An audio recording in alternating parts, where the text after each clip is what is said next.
I was finishing the wine, a 2019 Prosecco that Marcus always brought home on Thursdays, when my phone buzzed with a number I didn't recognize. Not a call, a message, a single photograph. It took me 3 seconds to understand what I was looking at. Then it took another 7 seconds for my hands to stop shaking. The photo showed my husband, Marcus Wellington, in what appeared to be a resort suite. But it wasn't just Marcus in the image. There was a woman beside him. Dark hair, olive skin, the kind of effortless beauty that made women like me feel suddenly middle-aged, even though I was only 38. They were tangled together, half-clothed, unmistakably intimate. The morning light from the resort balcony caught the edge of his face, and there was no ambiguity, no shadow of doubt. It was absolutely, undeniably him. I didn't scream. I didn't cry. I sat there in our Miami penthouse, 42 floors above Brickell Avenue, holding my phone like it was a venomous thing that might bite me if I moved too suddenly. The wine sat untouched. My heart wasn't racing. It was doing something worse. It had stopped. Who sends a photograph like that to someone? Not anonymously. The message appeared under unknown number. But there was no context, no message text, just the image. Someone was telling me something. Someone wanted me to know. I looked at the photo again. The resort behind them, I recognized it. The Mandarin Oriental in Coral Gables, the distinctive coral stucco, the particular angle of the ocean view from those suites. Marcus had taken me there for our 3rd anniversary 2 years ago. He'd proposed to me in that same resort, actually. We had history there. Or rather, the memory of what I thought was history now felt like a lie retold so many times it had started to feel true. The timestamp on the photo read, 2:47 p.m. Today, 2 hours ago. I stood up. I don't remember deciding to stand. My legs simply moved, and suddenly I was pacing the length of our living room, iPhone held in front of me like I was documenting a crime scene. Which, in a way, I was. 42 floors below, Miami traffic hummed with the indifference of a city that didn't care about my marriage collapsing. People were buying coffee, making calls, kissing their partners hello, living their lives as if the world hadn't just reorganized itself into before and after. I needed to think. Not feel, think. Feelings would come later, and they would be complicated and enormous, and would probably require years of therapy I couldn't afford even with Marcus's real estate fortune. But right now, in this moment, I needed clarity. First, I screenshotted the image. And then I screenshotted it again, 3 times total. I opened my file manager and created a folder labeled Evidence. I knew that was what this was, even though I didn't want to know it. Evidence. Second, I checked Marcus's location. We had shared location services, something I'd insisted on years ago, after he'd forgotten to tell me he was staying late at a client dinner, and I'd spent 2 hours convinced he was dead in a ditch. Now I pulled up Google Maps. There it was, a blue dot floating in Coral Gables. The Mandarin Oriental. The resort. Marcus was at the resort. Right now, at 2:47 p.m. on a Thursday, Marcus was at the Mandarin Oriental with a woman who was not his wife. I looked at the calendar on my phone. Thursday. He'd told me this morning that he had a 2 p.m. meeting with a developer in Wynwood. A business meeting. He'd kissed me goodbye in the kitchen, a real kiss, not perfunctory, and he'd said, "Love you, Bella. Back by 7. Let's get dinner on South Beach?" Dinner. He wanted dinner. My hands moved before my mind caught up. I opened the Maps application and took a screenshot of his location. Then I opened the resort's website and screenshotted the address, the phone number, the list of suite options. I took a screenshot of the timestamp on the original photo. I was creating an archive of proof, a paper trail, or rather a digital trail, that I could point to later and say, here. Here is where it started. Here is where I knew. Then I did something that surprised me. I called Detective James Rivera. James Rivera was the only police officer I knew personally, and I knew him because we'd dated briefly in my 20s before Marcus. We'd stayed friends, which was the kind of thing that made sense in Miami. The city was small enough that your exes became your dinner guests, and large enough that you could pretend it didn't matter. James was divorced now, had 2 kids he saw every other weekend, and worked homicide for the Miami Police Department. We grabbed coffee twice a year, caught up, maintained the comfortable fiction that we didn't still find each other attractive. "Hey, Bella," he answered on the second ring. "Everything okay?" "No," I said. My voice sounded steady, which was remarkable. "I need to ask you something. Hypothetically." "Okay." I could hear the shift in his tone. He was moving into cop mode. "What kind of hypothetically?" "If I discovered that my husband was being unfaithful, and I had photographic evidence sent to me anonymously, what should I do?" "Legally." There was a pause. A long one. "Bella, did someone send you a photo of Marcus?" I appreciated that he didn't pretend confusion. James had always been direct. "Yes. Are you sure it's really him?" "I'm sure." Another pause. I could hear him breathing. Could imagine him shifting in his desk chair, probably glancing around his precinct to see if anyone was close enough to overhear. "Don't send it to anyone yet," he said finally. "Don't post it. Don't show it to people. That could be considered harassment or cyberstalking depending on how the law decides to interpret it. But documenting it, keeping it safe, taking screenshots, that's fine." "That's smart. What about the location data? Is that admissible? In divorce court?" "Probably. In criminal court? Depends on the crime. But I'm guessing you're not worried about criminal court right now." "I'm not sure what I'm worried about yet," I said. "Give me an hour," James said. "I'm going to pull some paperwork from my office and I'll call you back." "And Bella? Don't confront him yet. I know you want to, but not yet." I hung up and sat back down on the sofa. The Prosecco had gone flat. The thing about betrayal is that it doesn't announce itself clearly. It doesn't arrive with a label. It comes disguised as a regular Thursday. It comes as a lie told so casually that you almost believe the alternative, that you're the one who's crazy, who's misunderstanding, who's overreacting. That's the true violence of it. Not the affair itself, but the way it makes you question your own reality. Except I had the photo. I had the location. I had the timestamp. Reality was documented and archived and stored in 3 separate folders on my phone. I pulled up my contacts and found the number for the Mandarin Oriental. My fingers hovered over the call button for a long moment. And then, I called them. "Mandarin Oriental Coral Gables, this is Victoria speaking. How may I help you?" "Hi, Victoria," I said. And I was amazed at how calm I sounded, how professional, like I was calling to book a dinner reservation, and not to verify that my husband was committing infidelity. "I need to check on a reservation. The name is Marcus Wellington. I believe he has a suite there today." There was a pause as Victoria checked the system. "I'm not able to provide guest information, I'm sorry." "Right," I said. "Of course not." "Thank you anyway." I hung up. But I'd already known they wouldn't tell me. I didn't need them to. I had the photo. I had the location. I had the truth. And the truth was terrible and absolute and real. The light was changing outside our living room windows. The sun was moving toward the horizon, painting the Miami skyline in shades of gold and pink. It was beautiful, and I hated it. I hated the beauty of it, hated that the world was still beautiful even though mine was ending. And then I made a decision. I opened my phone and pulled up Diana Wellington's contact information. Diana was Marcus's mother. She was 68 years old, a widow since Marcus's father had died 11 years ago, a philanthropist who served on the boards of 3 major Miami charities, and the single most formidable woman I'd ever met. She was also, I suspected, the one person who could make Marcus actually face consequences. I stared at her number for a full minute. This was the moment where everything could change. If I sent that photo to Diana, if I told her what I knew, I would be setting in motion something I couldn't stop. I would be choosing confrontation over silence. I would be refusing to carry this secret alone. I took a breath, and then I typed out a message. "Diana, I'm sending you something. It was sent to me anonymously an hour ago. I need you to see it before I decide what to do. The location data is from today, 2:47 p.m. Please call me when you've seen it." I attached the photo. I hovered my thumb over send for exactly 7 seconds, and then I released it. The message disappeared into the digital void, floating across Miami to Diana's phone, carrying with it the entire weight of my marriage's collapse. There was no taking it back now. The truth was out. Not completely out. Not yet. But it was moving, and I was moving, and everything was about to change.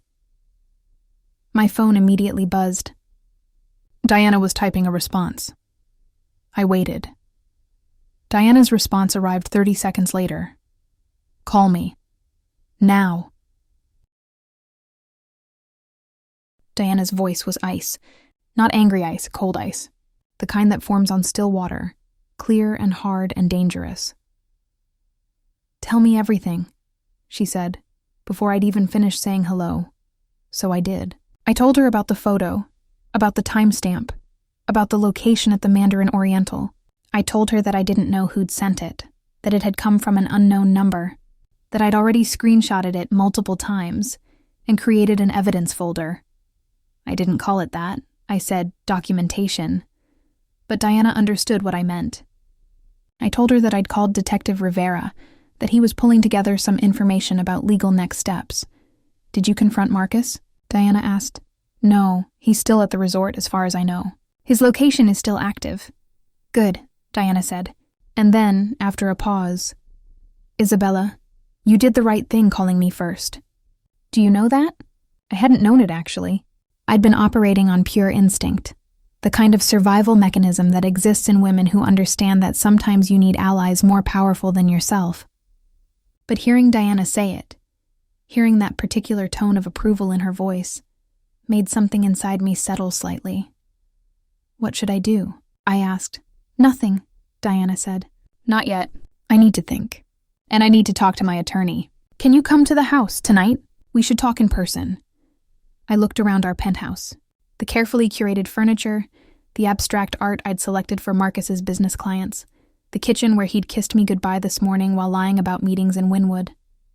Everything looked suddenly false, like a stage set waiting for the actors to admit it was all pretend. I'll be there, I said. Diana hung up without saying goodbye. That was her way. She didn't believe in unnecessary pleasantries.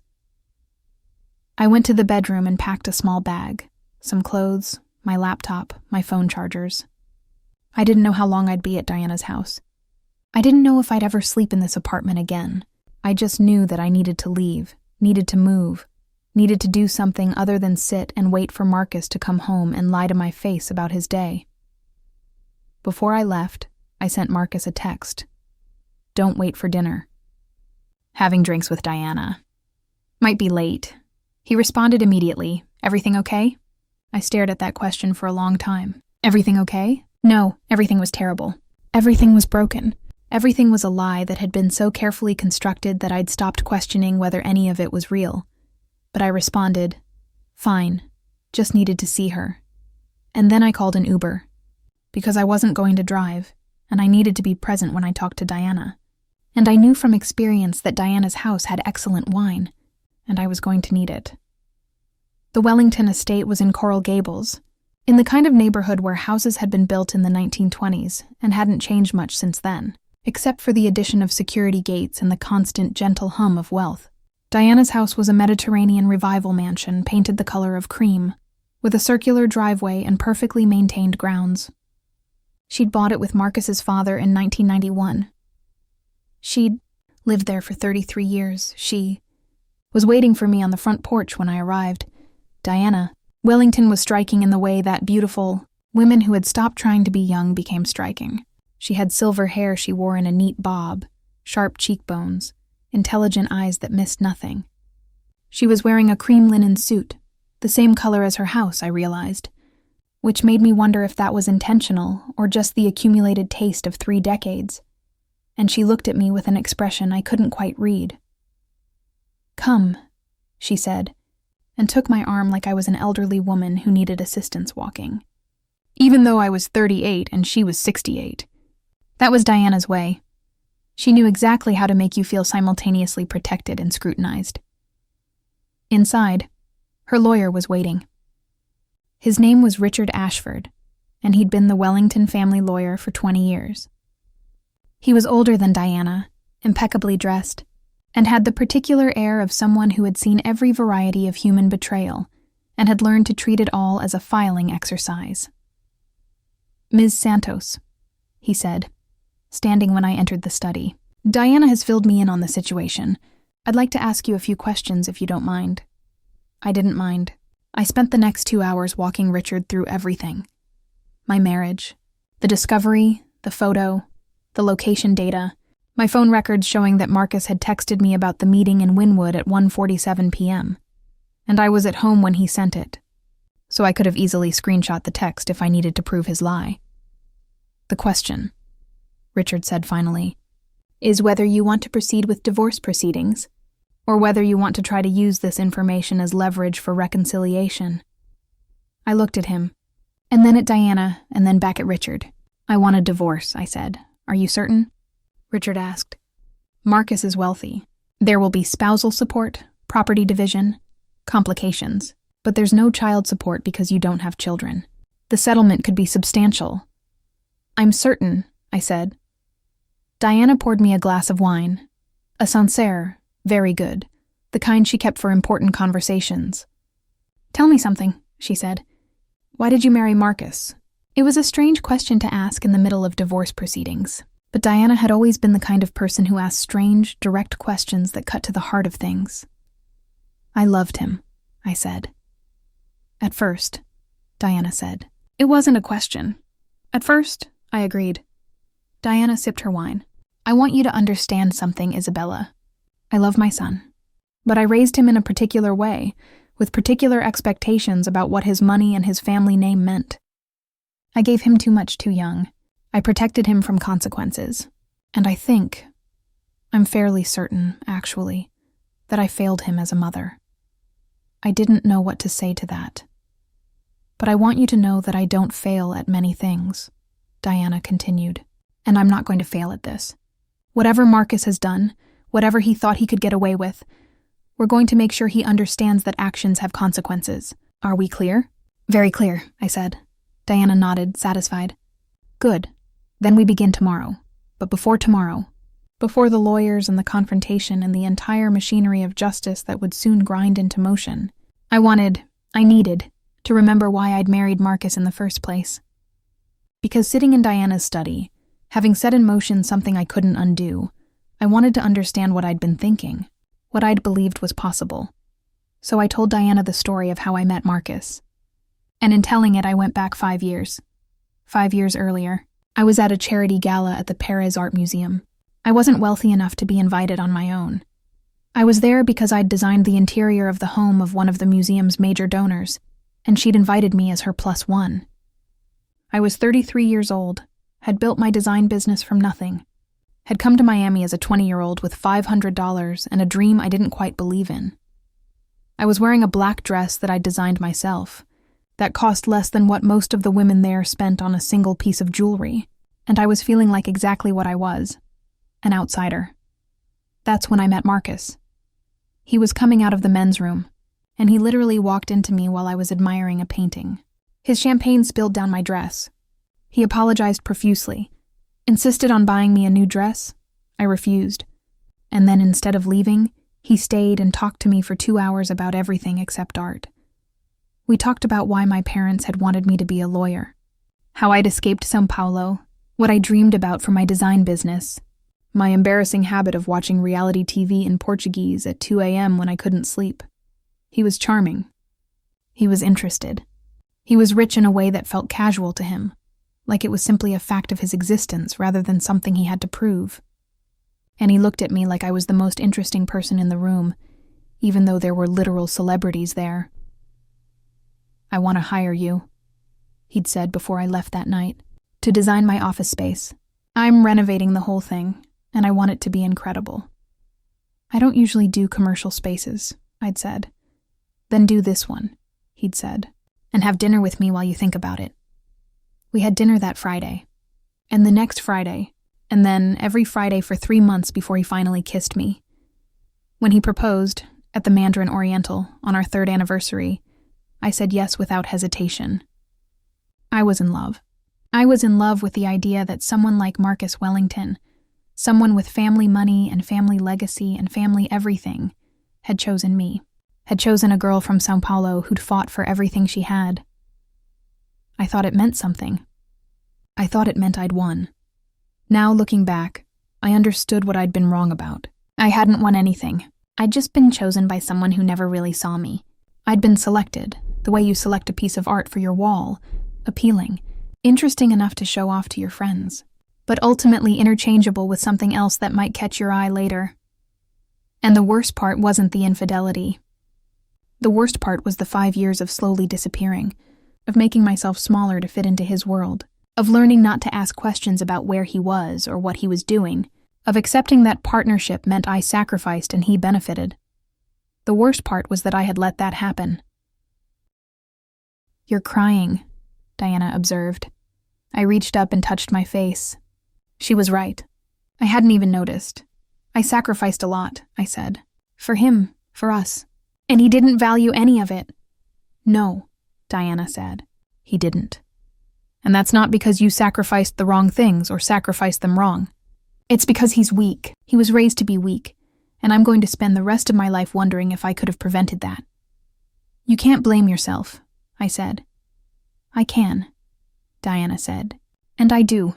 But that's not relevant right now. What's relevant is that you're not going to waste any more energy on regret.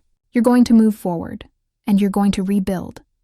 And you're going to understand that you sacrificed to the wrong person. But next time, there will be a next time, Isabella. There always is. You're going to choose better." I didn't say anything, but I thought about that. About the idea of choosing better. About learning, through betrayal, what I actually deserved. "Drink your wine," Diana said. "Tomorrow, we make him pay." I slept in the guest room of Diana's house that night, on Egyptian cotton sheets that probably cost more than my first apartment's rent. I lay awake for most of it, staring at the ceiling, thinking about all the small moments where I could have chosen differently, all the times I ignored red flags because I wanted the story to be true so badly. At 6 a.m., my phone buzzed. "Marcus texting, where are you? I came home and you weren't here. Please call me." He didn't know yet. He had no idea that his entire world was about to collapse, that the truth, in the form of his mother and her lawyer and his estranged wife, was coming for him. I turned my phone off and went back to sleep. Diana didn't waste time. By 7 a.m., I was sitting in her study with coffee, good coffee, not the instant kind I usually made, and a printed list of what she called action items. She'd already been awake for hours, I could tell. She had that particular energy of someone who hadn't slept, but instead of looking tired, she looked energized. She looked like a woman who had a plan. "First," Diana said, "we contact Marcus's father's old business partners. Your husband has a 9 a.m. meeting with 2 of them scheduled for today." I checked his calendar through the office. "We need to tell them to cancel. Tell them there's a family emergency." "Won't that tip him off?" I asked. "It will," Diana said, "which is exactly the point. I want Marcus nervous. I want him off balance. Then we move," she continued down the list. Second, she was calling her ex-husband. Marcus's father had died, but his brothers, yes, Marcus had 2 uncles, would be made aware of the situation. Third, she was contacting the family lawyer, not Richard, but an older family lawyer who'd known Marcus since birth, to prepare documentation for potential fraud. Because Diana had a suspicion, and she was calling it now. This affair wasn't just an affair. "How do you know that?"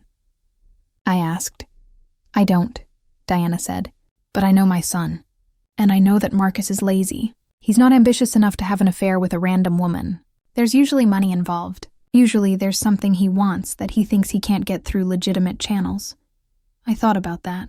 About Marcus's recent comments about wanting to expand his real estate portfolio, about mentioning new investment opportunities, about the way he'd been spending a lot of time on his computer late at night. Things I'd stopped asking about years ago, when I learned that asking questions only made him irritable.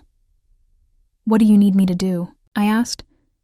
"I need you to do exactly what you did yesterday," Diana said. "Nothing.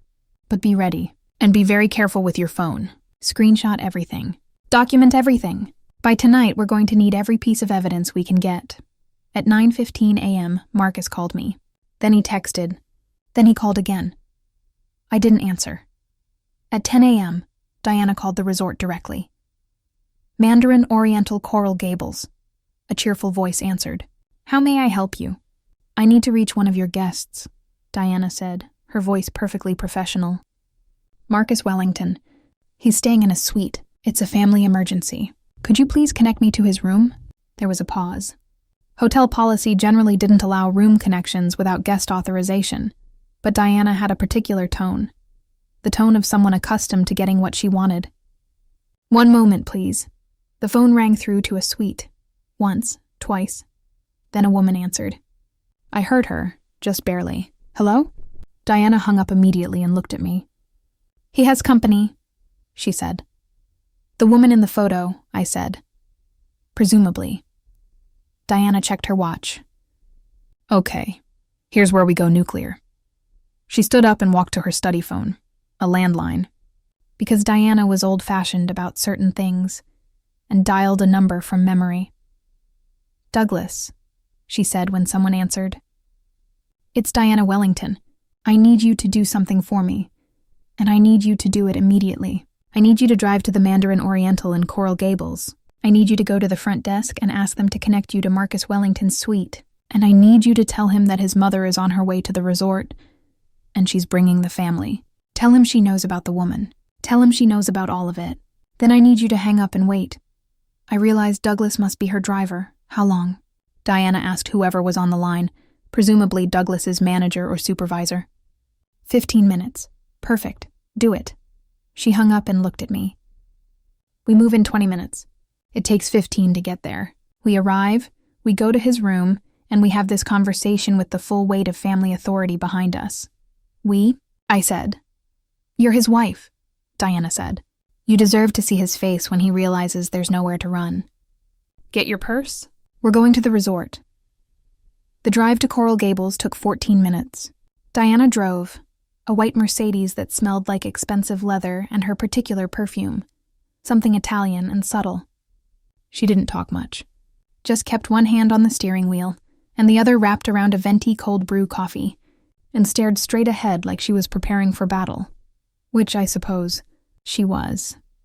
"When we get there," Diana said as we pulled into the resort's circular drive, "you let me do the talking at first. Marcus will try to manipulate, he'll try to charm.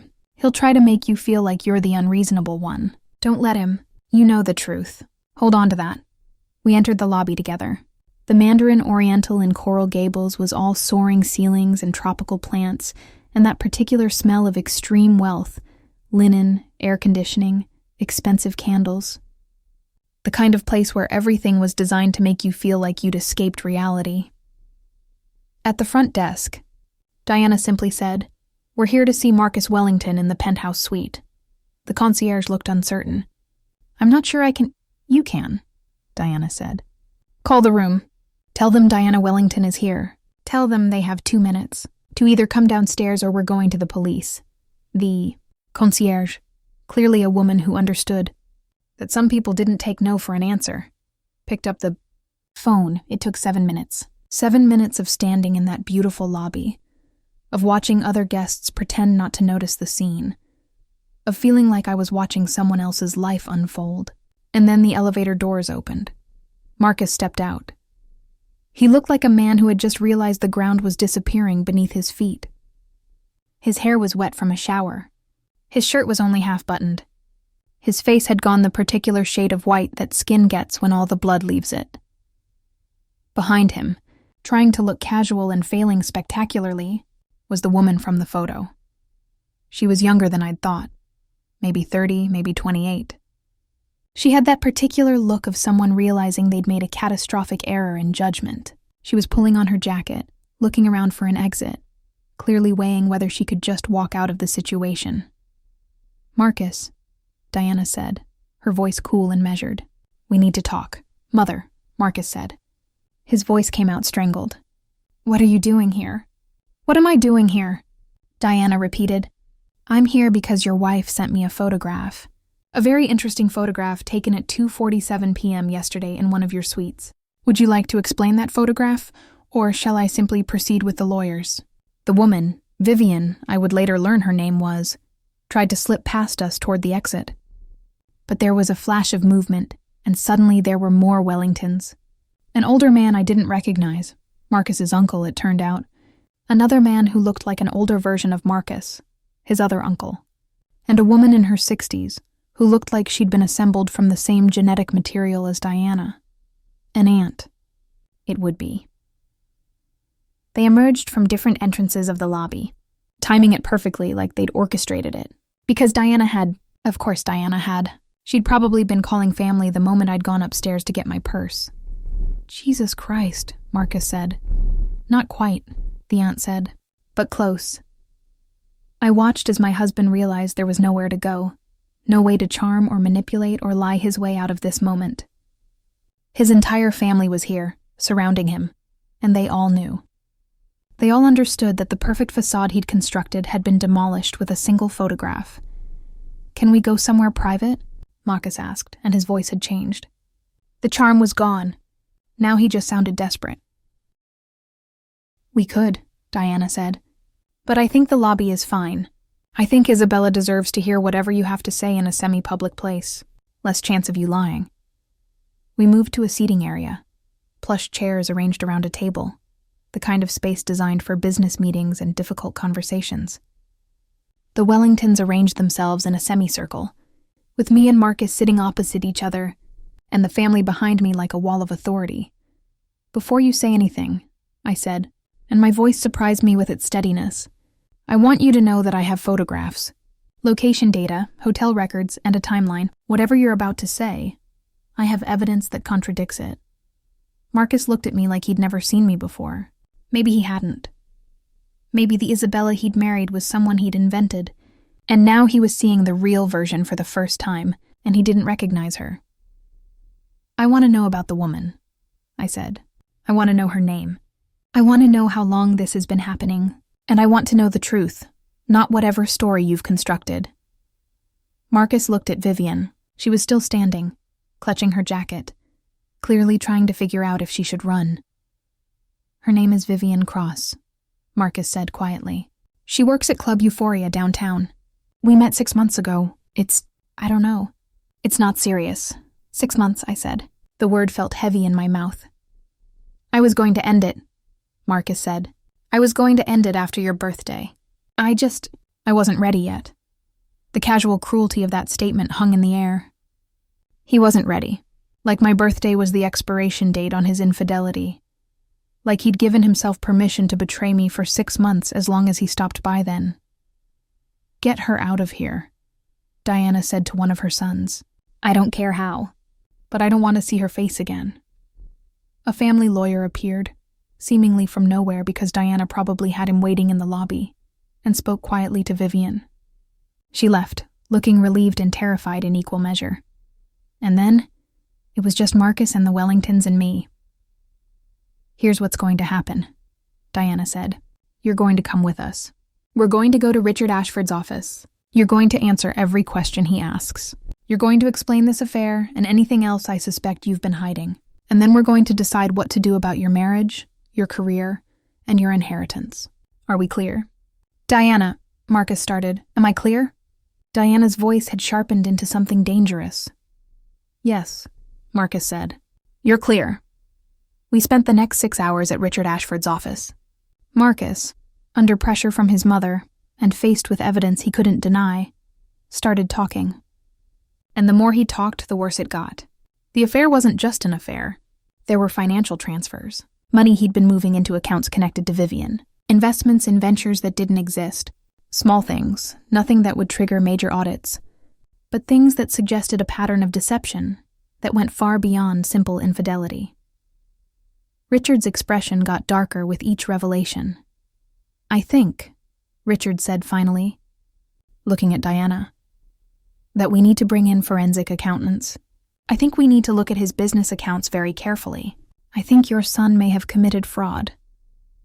Diana's face didn't change, but I watched her hands tighten into fists. "Do it," she said.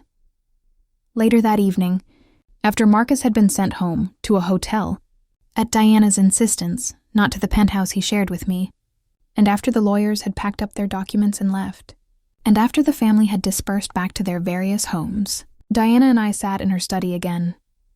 "I'm sorry," she said, and I realized those were words she didn't often say. "I'm sorry that my son is a coward and a criminal." "This isn't your fault," I said. "It partially is," Diana said. "But that's my burden to carry, not yours." She poured me a glass of wine, the same Sancerre from the night before. What happens now? I asked.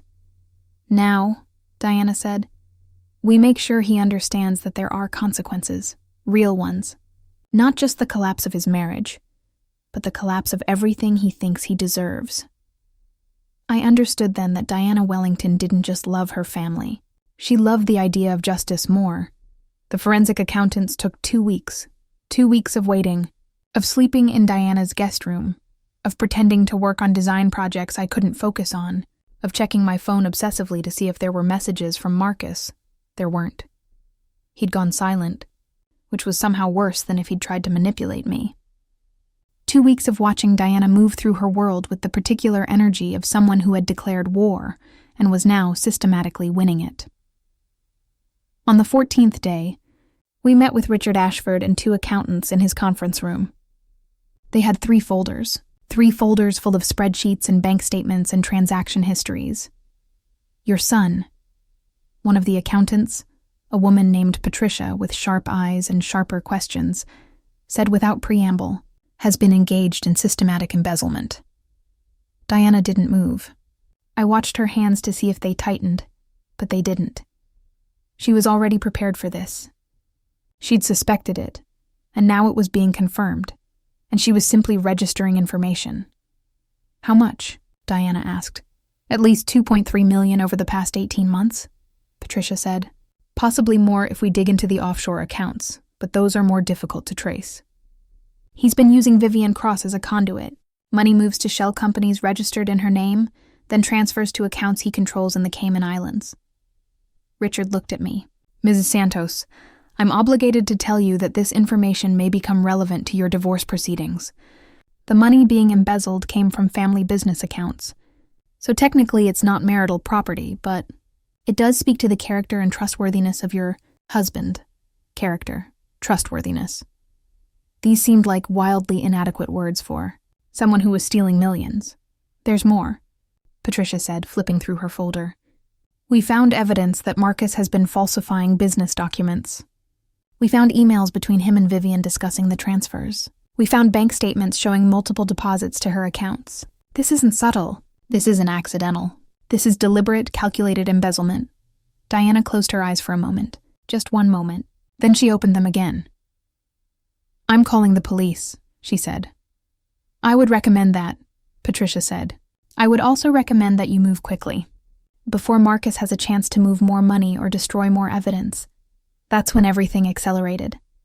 The police arrived at Marcus's office. He was working from his office, apparently unable to face coming to the apartment or anywhere else, at 3 p.m. on a Thursday. I learned about it later, through a text from Diana. Police are at his office. They're taking him in for questioning. It's done. Like it was that simple.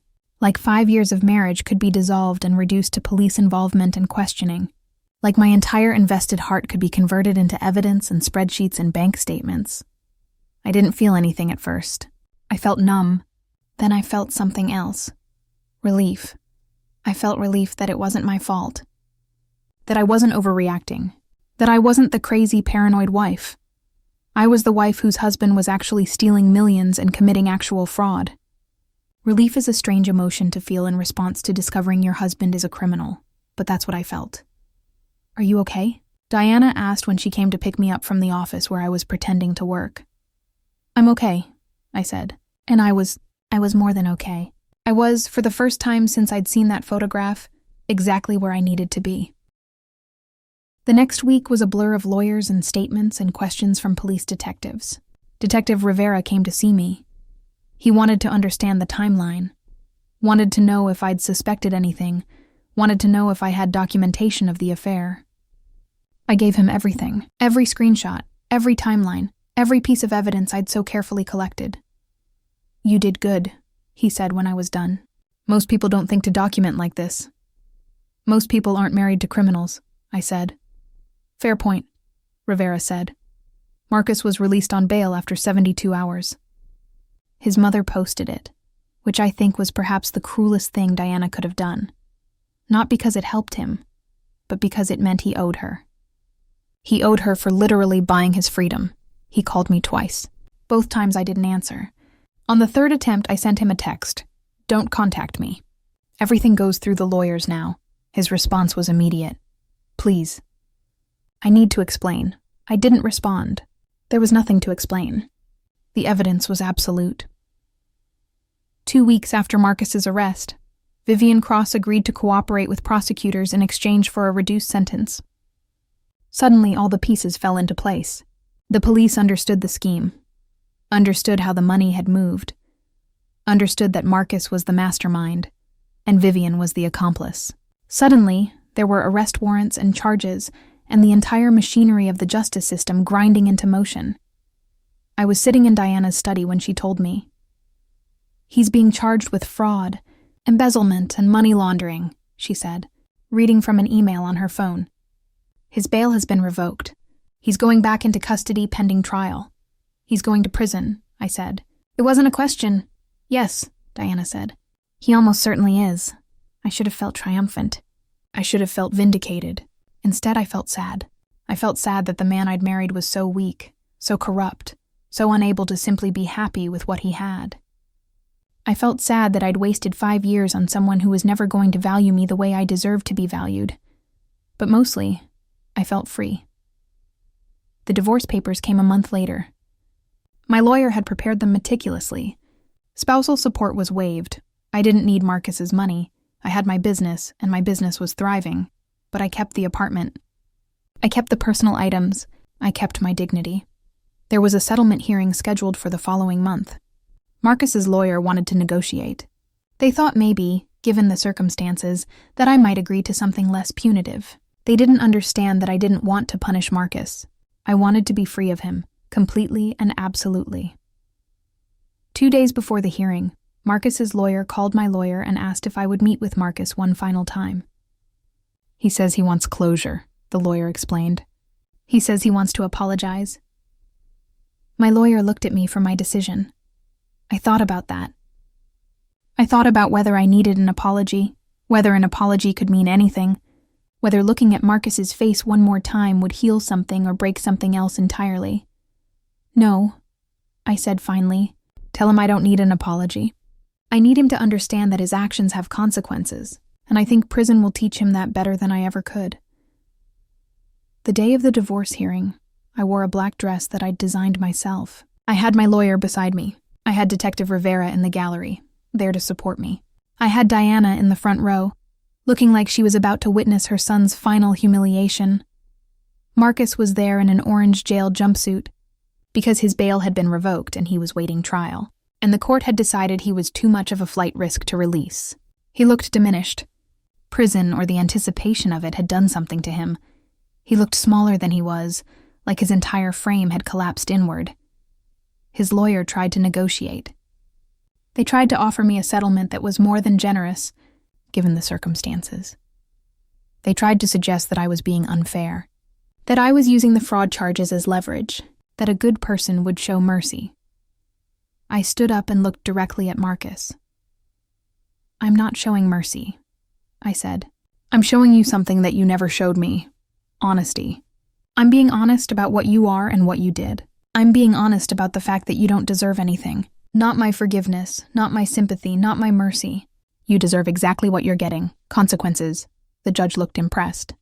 Or maybe just surprised. I'm still not entirely sure. By the end of the hearing, the divorce was finalized.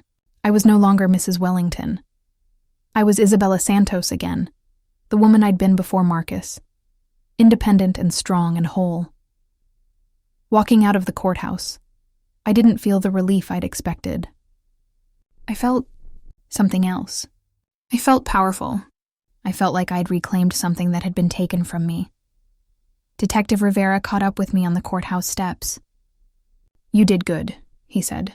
I didn't do anything, I said. I just told the truth. That's usually all the good ones can do, Rivera said. He hesitated, then added, I know this isn't the right time, but when this is all over, when the trial is done and you've had some space to breathe, I'd like to take you to dinner, if you'd want that. I looked at him, at this man I'd known for years, this man who represented law and order and the possibility that justice actually worked sometimes, and I smiled. Maybe, I said. Let me get through the next few months, and then we'll see. I can work with that, he said. The next 3 months were a process of rebuilding. I moved out of Diana's house and into a new apartment in the Wynwood Arts District. It was smaller than the penthouse, but it was mine. Every piece of furniture I bought was something I chose. Every painting on the wall was something I'd selected because I loved it, not because it would impress Marcus's business partners. I was building a life that belonged entirely to me. My design business flourished. Turns out, there's a particular kind of magnetism that comes from being a woman who destroyed her unfaithful husband. Several of my clients mentioned seeing me mentioned in the Miami Herald Society pages. They'd been covering the trial, the scandal, the beautiful woman who'd brought down the real estate developer. Some of them hired me because of it. Some of them wanted to know the story, to sit with me in their living rooms and ask how I'd found out, what I'd done, how I'd survived it. I told them the truth. And in telling the truth over and over again, I realized something. My story wasn't a story of victimization. It was a story of survival. It was a story of a woman who chose herself when choosing herself was the harder option. Diana became a real friend to me, which was strange and wonderful. We had coffee every other Sunday at a little cafe in Coral Gables. She'd talk about the complications of having a son who was a criminal. And I'd listen and we'd drink our coffee, and we'd understand each other in a way that only women who've been through something similar could. "I'm proud of you," she told me one Sunday, about 4 months after the divorce was finalized. "For what?" I asked.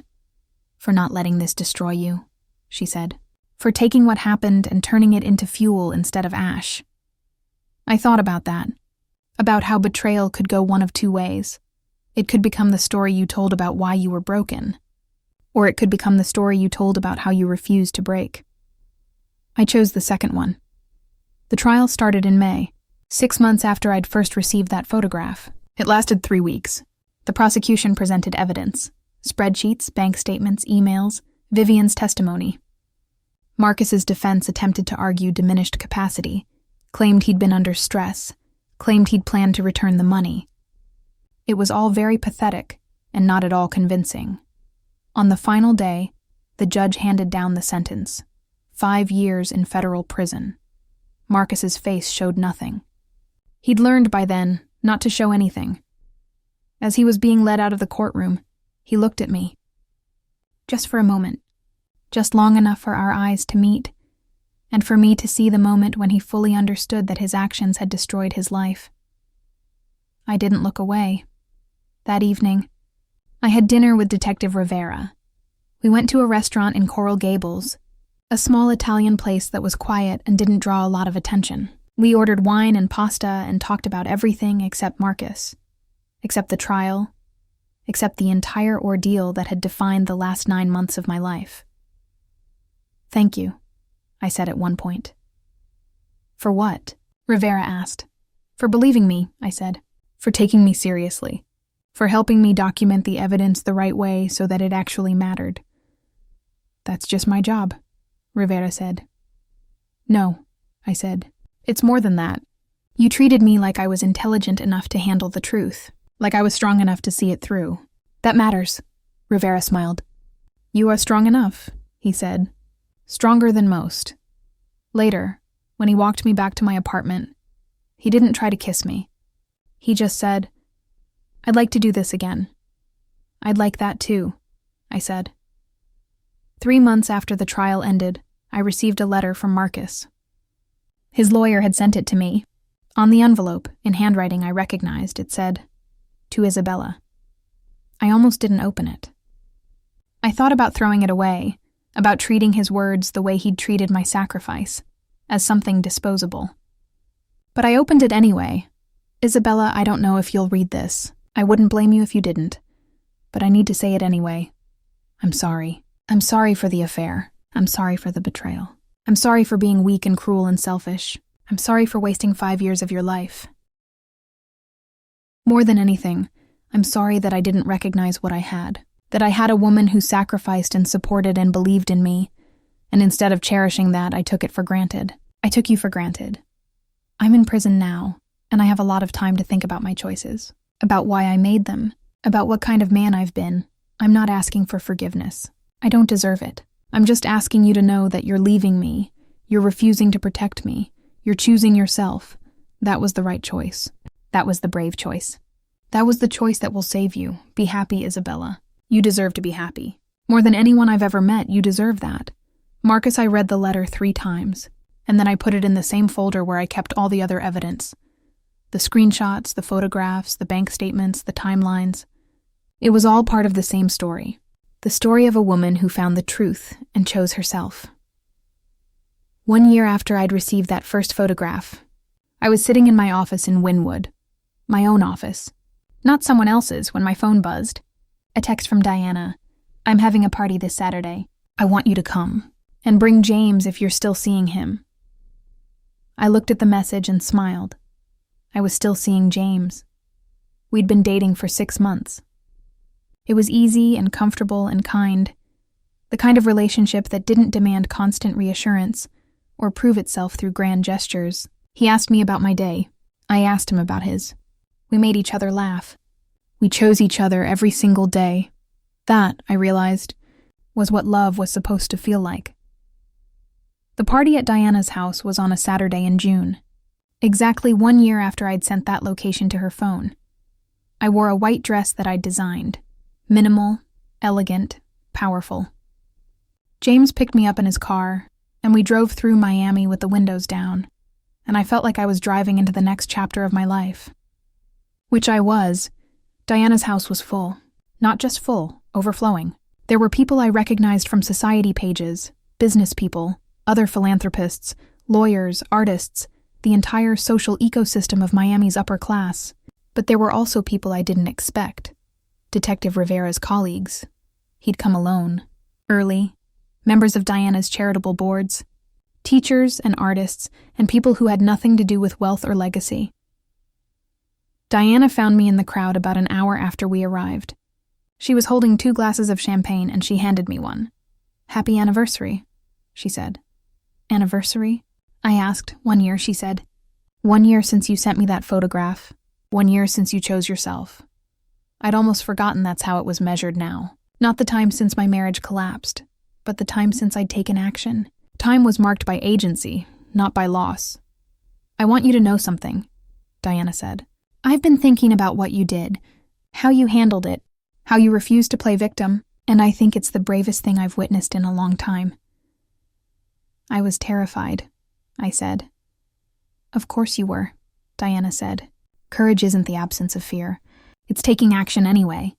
We stood there together, this unlikely friendship forged in betrayal and justice, looking out at her beautiful garden where the light was turning golden as the sun began to set. Marcus asked if he could contact me, Diana said. From prison. He wanted to apologize. Did you let him? I asked. No, Diana said. I told him that I have 1 son, and until he's done paying for his crimes, both the legal ones and the human ones, I don't have room for his apologies. Blood doesn't excuse everything. Motherhood doesn't excuse everything. I understood then that Diana was teaching me something important, that there was no reconciliation waiting for me with Marcus. There was only moving forward, only building the life I wanted, only refusing to let his destruction become my own. Later that evening, James and I were dancing. Diana had hired a DJ, because Diana did everything well when his phone rang. He checked it, and his expression shifted. I'm sorry, he said. I have to take this. I'll just be a minute. He took the call outside, and I watched him through the glass doors. He was listening intently, his expression serious. When he came back in, he found me immediately.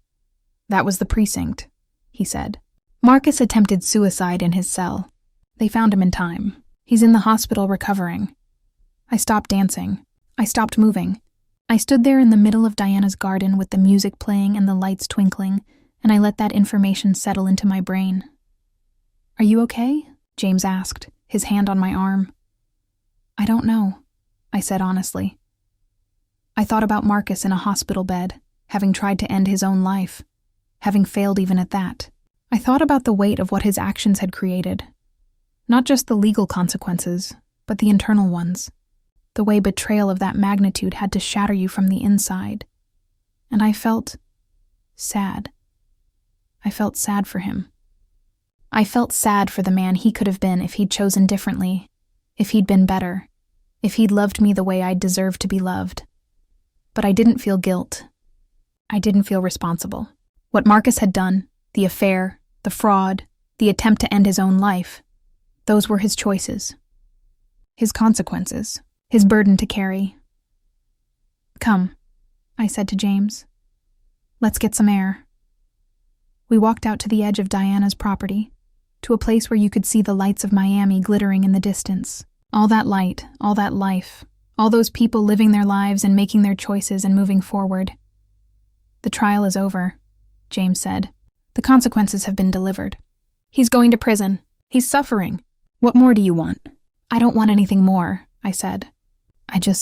I want to make sure I'm not responsible for any of it, that his suffering isn't something I caused."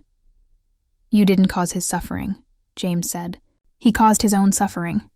You just refused to carry it for him anymore." That was the exact distinction I needed to hear. Diana came out to find us about an hour later. "I spoke with Richard," she said. "Marcus's lawyer called about the hospital. The family asked if I wanted to press charges for his theft. They're asking if I want to prosecute separately from the government." "What did you say?" I asked. "I said no," Diana said. "I said that I have one son, and he's already being prosecuted by the government, and I don't need to add my name to that list. But I also said that he won't be welcome in this family until he's served his time and worked to make amends. Real amends. Not just legal consequences, but genuine change." Diana paused, looking out at the lights of Miami. "I don't know if that's possible for Marcus," she continued. "I don't know if he's capable of that kind of transformation.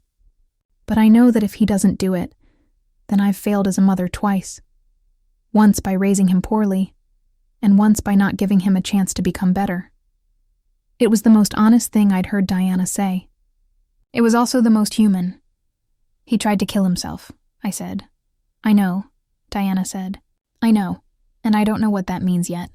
I don't know if it's genuine remorse, or if it's just the weight of consequences. But either way, he's alive. And while he's alive, there's the possibility of change."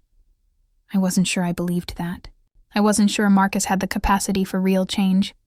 But I appreciated that Diana was trying to hold space for it anyway. The summer passed. Marcus recovered from his suicide attempt. He was remanded back to federal custody. The family slowly began the process of rebuilding. Not as a unit, that would take years if it happened at all, but as individuals who had survived a scandal and were determined to come out the other side. My business thrived. I took on larger projects: hotels, corporate offices, luxury homes. I was making real money now, money that was entirely mine. I was building something. James and I became something more serious. We weren't living together yet, but we were talking about it. We were talking about the future, which was something I'd stopped doing after Marcus. Future tense felt dangerous when you were married to someone who was stealing millions. Now it felt like a gift. Diana and I remained close. We had our Sunday coffees. We talked about the trial, about Marcus, about the strange alchemy of betrayal and justice and family. She was rebuilding relationships with her other family members, trying to understand how Marcus had become a criminal, trying to figure out what she could have done differently. "Nothing," I told her one Sunday. "You couldn't have done anything differently. He made his choices." "I know," Diana said. "But mothers never stop wondering about the moments when they could have changed things. It's a particular kind of torture." 8 months after the trial ended, I received a letter from Marcus. This time it was allowed. He was in prison, and prisoners could receive mail and send mail, and apparently he was using that privilege to try to rebuild bridges he'd burned. "Isabella, I know you probably don't want to hear from me, but I need you to know that I'm trying. I'm in prison. I'm taking classes. I'm seeing a therapist. I'm trying to understand why I made the choices I made. I think it's because I was weak. I think I was insecure about being the next generation of Wellingtons, about whether I could live up to the legacy. I think I used the affair and the fraud as a way to prove that I was my own person, even though all I did was prove that I was a criminal. I'm not asking for forgiveness, but I wanted you to know that I see what I did to you. I see the woman I hurt, and I'm sorry. Truly sorry. I hope you're happy. I hope you're living the life you deserved, but I prevented you from living." Marcus I read it once, and then I put it away. I didn't respond. I didn't need to. The letter wasn't really for me, it was for him. It was his attempt to process what had happened, to find meaning in his own destruction. But I was glad he was trying. I was glad he wasn't giving up completely. I was glad, in a strange way, that there was still the possibility, however remote, that he could become a better version of himself. It just wouldn't be with me. 2 years after I sent that photograph to Diana Wellington's phone, I was standing in a new apartment in Wynwood, looking out at the Miami skyline, and I didn't recognize myself. Not because I looked different, though I did. I'd cut my hair short, dyed it a lighter shade of brown, started wearing clothes that made me feel powerful instead of appeasing. Not because my life looked different, though it did. The business was thriving. I was engaged to James. I had friendships that were real and deep and not dependent on my marital status. I didn't recognize myself because I had become someone I had never been before. I had become free. It's a strange thing to realize, years into adulthood, that you've been living as a smaller version of yourself, that you've been making choices based on other people's comfort, other people's needs, other people's limitations, that the version of you that you thought was settled and secure and happy was actually just resigned. I didn't blame Marcus for that. I understood now that my diminishment wasn't his fault. It was mine. I had chosen to make myself smaller. I had chosen to prioritize his comfort over my own growth. I had chosen to believe that being chosen by him was enough. But now I was choosing differently. James and I had gotten engaged 6 months after Marcus went to prison. It wasn't a grand gesture. He just asked me one quiet morning over coffee, and I said yes without hesitation. The engagement ring was simple, elegant, exactly what I would have chosen if I'd been allowed to choose. He'd asked my opinion about it. He'd asked my opinion about everything. The wedding was going to be small, just family and close friends. Diana had insisted on hosting it at our house. James's kids were going to be in the wedding. There was talk of a honeymoon in Portugal, where I could show James where I'd grown up, where I could introduce him to my family, where I could begin to integrate the different parts of my life. I was planning to keep my business name, Isabella Santos Designs. I wasn't going to become Mrs. Rivera.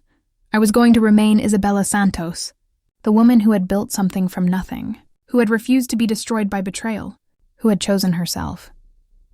A week before the wedding, I received a call from Diana. Marcus was released, she said without preamble. Early release for good behavior.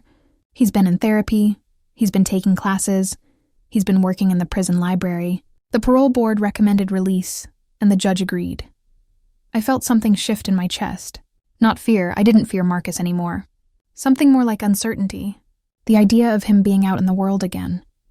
The idea of potentially encountering him. The idea of him seeing the life I'd built without him. Where is he? I asked.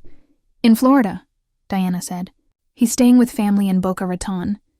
He wants to rebuild his life. He's not asking for contact with you. He just wanted you to know that he's out. I think he felt like you deserved to hear it from me, not from the news. What do you think I should do? I asked Diana. I think, Diana said carefully, that you should do nothing. I think you should live your life and let him live his. I think you've already given him enough of your energy. She was right. Of course she was right. But I did something anyway. The night before my wedding, I wrote Marcus a letter. I didn't mail it. I wrote it for myself as a kind of closure ritual.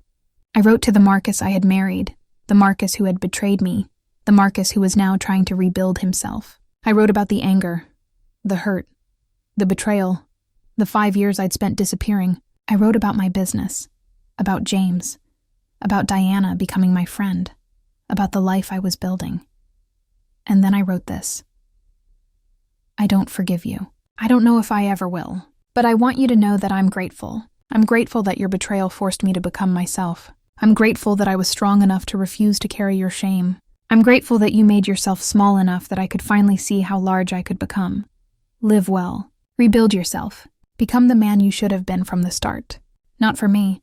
I'm done being responsible for your transformation. But for yourself. You owe it to yourself.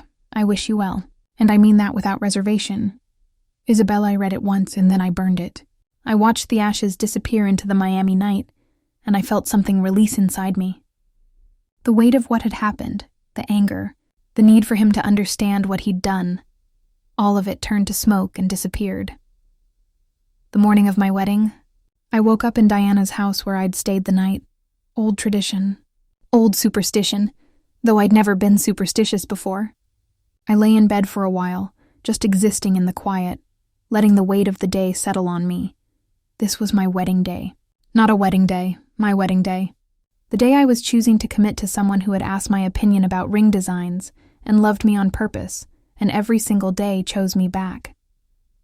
There was a knock on the door, and Diana came in with coffee and toast and the particular energy of someone who had orchestrated something beautiful. "Ready?" she asked. "For what?" I asked. "The wedding or for the life after?" "Both," Diana said. "Though I suspect you already know you're ready for both." She was right. I was ready. For the first time in my adult life, I was ready for something because I was choosing it, not because someone else had decided it was what I should want. The wedding was perfect in its simplicity. We got married in Diana's garden, with the Miami sunset as our backdrop, with both our families present, with the particular sense of purpose that comes from choosing someone and being chosen back. When James kissed me at the end, the crowd cheered, and I felt like I was finally, completely home. At the reception, I danced with Diana. She whispered in my ear, "I'm proud of you." "For what?" I asked. I seemed to ask that question a lot. "For becoming the woman you were always supposed to be," she said. "For refusing to let one man's weakness define your life. For understanding that sometimes the most powerful thing we can do is simply live well." Later, James and I were having our first dance as a married couple, and I looked out at the crowd and saw Detective Rivera, who had helped me document the truth, Diana, who had become my ally and friend, my business partner, who had supported me through everything, my family from Brazil, who had traveled to Miami to witness this moment, James's children, who were already calling me Bella and treating me like I belonged in their family.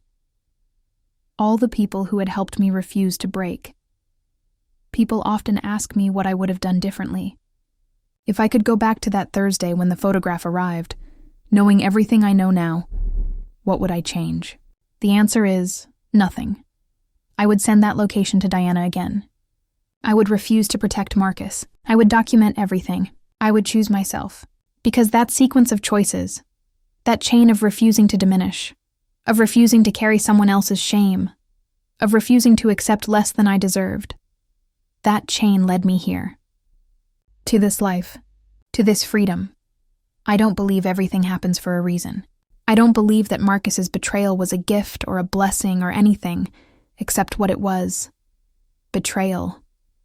But I do believe that what I did with the betrayal was entirely mine. I took it and I transformed it.